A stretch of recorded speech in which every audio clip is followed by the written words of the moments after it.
All right, so what we want to talk about is people that follow through and clients that don't follow through. And there's a big difference. What's up, fam? It's your boy K9 Swift. And your guy, your guy, Dan.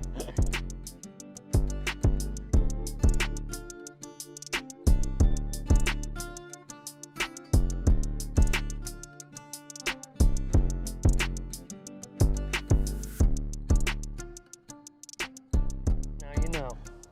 But yeah, so we talking about what? Clients that follow through, clients that don't follow through. Clients that do and don't follow through. A good example of a bad one was the short-haired pointers, German short-haired pointers. Horrible. Well, they weren't horrible, but They were good. but the owner, on the other hand, he had kids. You know, He was always on his phone when we were there. He was like, "Yeah, do that, kids, do that, do it, kids, do it."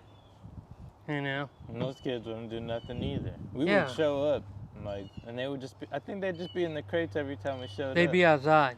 Oh, in the backyard. He kept them in the backyard, and then he complained, tore it up. and he wanted us to come train them because they tore up the backyard. Yep. He'd never really let them in the house. He had gates up in his kitchen, and when he let them in the house, they'd jump over the gate and tear around through the house. I know. Just grab stuff, tear things blocked up. off in the kitchen, but he complained about them jumping on the kitchen counter. Like, come on, Yeah. dude, they're in the kitchen. What do you expect? Um, Yeah. But yeah, their kids would not work the dogs either, and he would just leave the dogs to us most of the time. So it's like, yeah, why he'd are wait till even we here? get there. Like the last time we went, you know, when we decided we can't help them, we're not coming again, because we do a certain amount of sessions that over the years we figured out this is what, if we're doing in-home, this is how many you need if you do it. Yeah. It's easy. He just kept going, you know, like 7, 8, you know, hey, can you guys come over again? Yeah, and that's the thing. Like after that point, it's just like we're babysitting you. Yeah, you know? we're basically we're in-home dog boarding. Babysitters, just Yeah. making sure you do the right thing. And we all went the over time. there. We rang the bell. He was like, "Hey, man, we had a rare day off, so the kids are in the other room and they're watching a movie in the bed." He goes, "I didn't have to work today. The kids had no extracurricular activities." I don't know why I went like that. They were really extracurricular. Because they probably weren't doing those either. Yeah, and then we walked in and we were like, "Where are the dogs?" Well, they're in the backyard. Well, what have you been doing with them? Oh, nothing. We were taking the day off, you know. Yeah, the whole day off. That was the time to work them. And they wait for us to show up. You know, there's clients out there that get prepared before we show up. You know, they'll have the lead on the dog and everything, you know. But Yeah. no, they're the complete opposite. And then what happened? We let the dogs in. We immediately calmed them down, got them to lay up on the bed because that's what they wanted, the kids to be able to hang out with the dogs. They got on the bed, they laid down, they were calm. But, yep. And the guy was all surprised, you know. And I'm pretty sure that's the only thing they did, you know. Just have them on the bed and do nothing else. Probably not, because they couldn't calm down without us on the bed. Well, we weren't on the bed. Yeah, they probably That would be didn't weird. either, But without us there, the dog wouldn't be calm. I'd be surprised if they still have those dogs. I would too. To be honest. Because they tore everything up. Because the guy, you know, and his other mistake was getting 2 puppies I know, German short-haired pointers, at the same time, and he had no time for them. Those dogs need land too, man. No time for them. Those are highly active energy dogs. At least have time to work with them. You know. There's another bad client, that one dog, the Cocker Spaniel, that we had to go to for the follow-up session because she was just not getting Yeah, we had to go together. She was saying I was coming off rude Oh and no, everything. I totally coming yeah. off rude because I was just like, I don't know how you don't understand what I'm saying. No, you know? it I'll say just in, clicked like, who it is. I'll say it like 100 different ways, and she just did not get it. Even after a boarding train, I'm walking the dog perfect, you know. And that's the thing too. If I drop off your dog, we have a good session and everything. Like, have a follow-up session within that week or two if you're having problems. Don't wait like a whole month. Let him regress all that, and then you call me back for a follow-up session, because it's pointless. Yeah, I mean, it's. We need to get to it right away so we could fix the little things that you were messing up when you came back. Yeah, and that was another one. They didn't do the work, and it was obvious because we're not magic. We're not we're not magicians. It's not like if we can do it, you can do it. It's not like we're special. We just know what a dog needs. Like we learned it, and we tell you, yeah, I've been working on learning it my whole life, And we're not like asking you guys to be dog trainers, but it's just maintaining what you guys are already, like what the dog already knows and is conditioned to. Immediately, because for board and train, Tyrus takes them for, puppy 10 days, older dogs, 2 weeks. I do in-home training for people that don't want to do board and train, and I go, okay, you need this many sessions. I would say at the most 4 sessions, at the most. Once it's after 4 and it gets to 7, 8, and people are calling us, oh, we need help. We know that you're not doing it. Yeah. Otherwise, it would have worked because it worked for every dog. Yep. And they're not having any intent behind the things we're telling them to do. They're just going through the motions. That's literally what they're doing, going through the motions. And I don't care. The shop or adopt and don't shop. I'm not one of those people because you're not going to save every dog. Some people want purebred dogs. I have a purebred pug. Tyrus has a purebred pit bull. We bought them, we got them from breeders. But we did our research and they were good breeders, So, as far as rescues, same thing. If a rescue is irresponsible and gives the wrong dog to the wrong person, then that dog's going to wind up back in the shelter and probably, for sure, euthanized because he's already had a chance. Yep. I had a client that had a super timid, scared, insecure dog that rescue, that needs air quotes, rescue gave her. And what do rescues do? They go, we need to do a home check. Well, how about a person check? They do a home check. Let's see, okay, you have a 10-foot high wall and, you have 10 rooms in your house. Okay, we can adopt this dog to you. No matter what the human's like, they do a home check instead of a human. I've been doing this a long time, so it's really not a one size fits all. Anyway, the point is this rescue.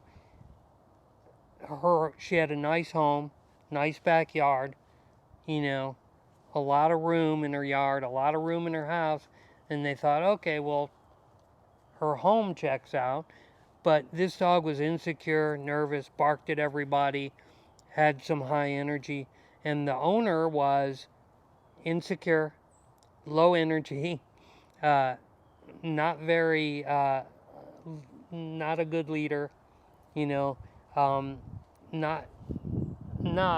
nothing wrong with her, but she was just a little forgetful, couldn't remember things that we told her, wasn't, very timid. You don't adopt out a dog like that to a human like that, because all the dog's going to do is get worse, and I can't go train that dog, because we're really training the human, not the dog, So we just condition the dog. Once they know what to do, they already know what to do. Yeah, I mean, good ones are, the lady I had that she was a police officer, and she had 2 French bulldogs that all of a sudden they grew up together and they started fighting, like badly, like blood drawn, and they couldn't even be in the same room and they'd want to go at each other. So she kept them in separate rooms in crates. And I went over there, and she was super nervous when we brought them together on leashes.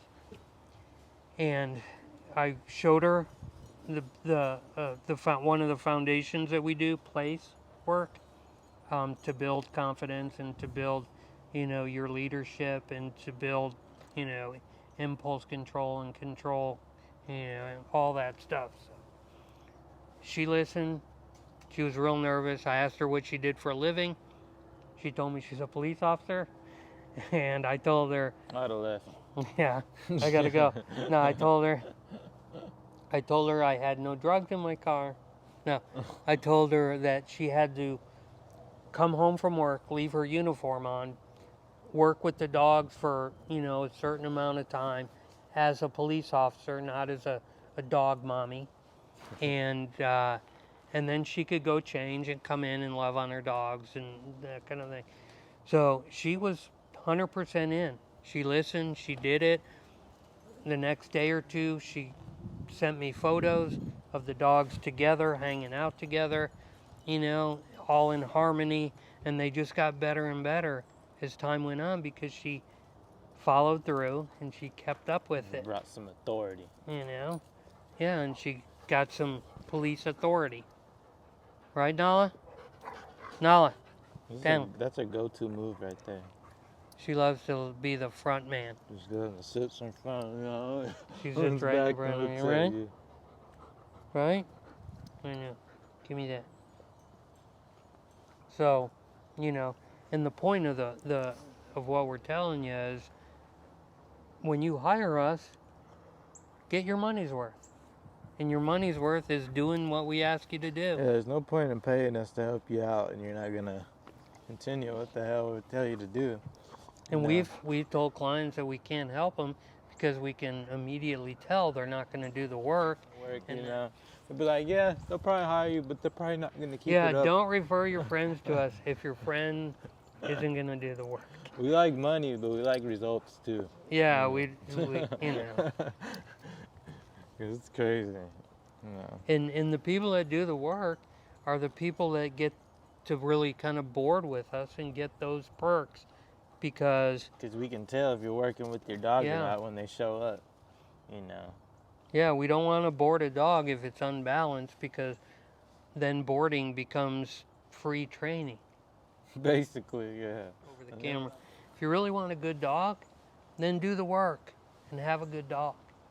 Yeah, like that one client, she was our realtor, Jamie. She has a big old pit bull mix and Boone. I don't know what Boone is, but he's a big old dog too. And she's a female just walking these two big old dogs like nothing because she's putting in the work, She'll tag me. She's always walking them, throwing the vest on, backpack, so yeah, it works, man. If we've worked with you guys and you guys want to send us a video of tag us and we'll post it, man, and we'll share it. We love seeing that good work done, and hopefully it'll motivate other people to continue to do what we told them to do as well, and we will save the world one dog at a time. The more clients they see doing the work, it just helps out for sure.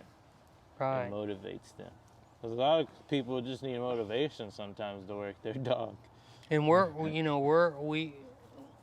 we do balance training, so we're balanced trainers. We're not gonna. We don't run out of ways to help your dog. There's always gonna be some type of way to help your dog. We improvise. If this doesn't work, we're gonna do this because we know these things work one way or another, and we do them, And dogs, we're connected to the dogs that we've worked with. Even the clients that don't follow through, we're still connected to their dog. And if a client doesn't follow through and we go over there, the dog usually listens to us and does good. And then they're confused on why the dog listens to them. That's why I love follow-up sessions. So I'll be like, dude, he's doing everything. What are you talking about? You're not doing anything. Yeah, the dog. That's the issue. Yeah. Work. The bottom line is, do the work. You got Georgie, a French bulldog who comes and boards with me all the time. I think what they did, they passed like that canine good citizen thing, Oh, yeah. and stuff like that. Like, they're always working with their dog, George, French bulldog. And just because it's a French bulldog, don't let it fool you just because they're designer dogs. They still have energy. They're still yappy too, But you got to make sure you're putting in the work. Yeah, I mean, if you're, if you have a family, the whole family should work with that dog. Yep. There's something that every single person in that family can do with that dog to help the dog's behavior and to build a bond. Kids and tricks, doing simple a place pack work. Bond.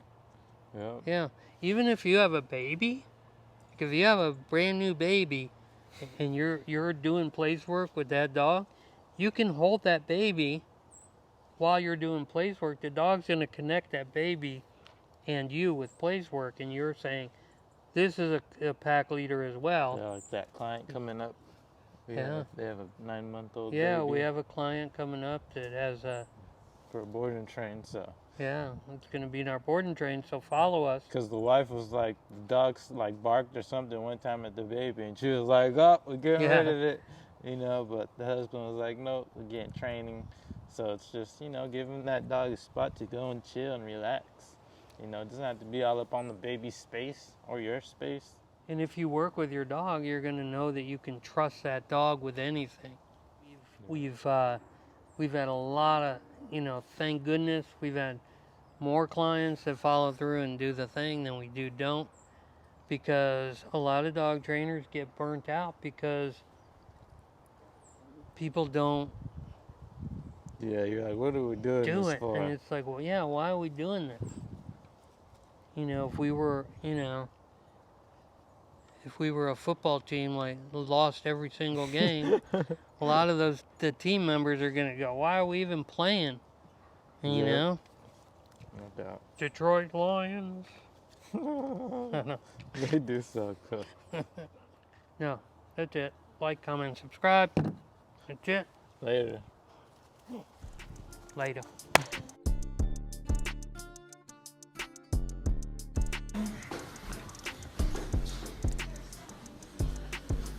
Oh yes.